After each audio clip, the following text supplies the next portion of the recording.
చంద్రబాబు మీద ప్రేమ ఉండటంలో తప్పులేదు, మోడీ మీద కోపం ఉండటంలోనూ తప్పులేదు. ఎందుకంటే బాబుని మోడీ పెద్దగా పట్టించుకోవట్లేదు కాబట్టి.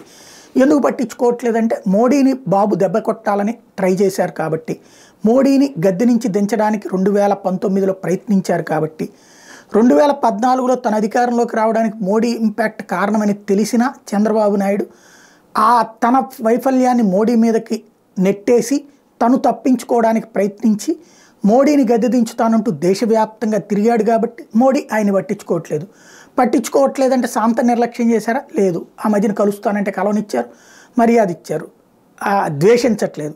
కానీ చంద్రబాబు గారికి లేని ద్వేషం, మోడీకి లేని ద్వేషం తెలుగుదేశం కార్యకర్తలకి మాత్రం బీజేపీ మీదనుంది, మోడీ మీదనుంది. బీజేపీ కార్యకర్తలకి చంద్రబాబు మీద ఉంది. కాకపోతే దాన్ని దేవుళ్ళ మీదకి, ఆలయాల మీదకి మళ్లించేటటువంటి నీచమైనటువంటి పరిస్థితే ఇక్కడ ప్రమాదకరం. తాజాగా వాళ్ళు పెడుతున్నటువంటి పోస్టులు మరీ దారుణమైనటువంటి పోస్టులు పెడుతున్నారు. ఒక రకంగా డెరగేటరీ రిమార్క్స్ అనాలి, దారుణమైనటువంటి మాటలు అనకూడదు. కానీ మందిర నిర్మాణం విషయంలో నెమల రాజు అంటే వీళ్ళ దృష్టిలో మోడీ అనమాట, పెద్ద బత్తాయిలు అంటే బీజేపీ వాళ్ళు అనమాట. హడావిడి చూస్తుంటే జరగరాని ఘోరం జరుగుతుందేమో అని భయంగా ఉంది. గుజరాత్లో, ఉత్తరప్రదేశ్లో కూలిన వంతెనలు, భవనాలు కళ్ళ ముందు మెదులుతున్నాయి. పాపం శమించుగాక, అమంగళం ప్రతిహతమాగుగాక అంటూ పెట్టుకొచ్చినటువంటి పోస్టు. ఏది రామ మందిరం జరుగుతున్నటువంటి సందర్భంలో ఇట్లాంటివి చూస్తూ ఉంటే వీళ్ళని మరి ఏమనాలి అన్నది ఎవరికాళ్ళు ఆలోచించుకోవాల్సిన సందర్భం.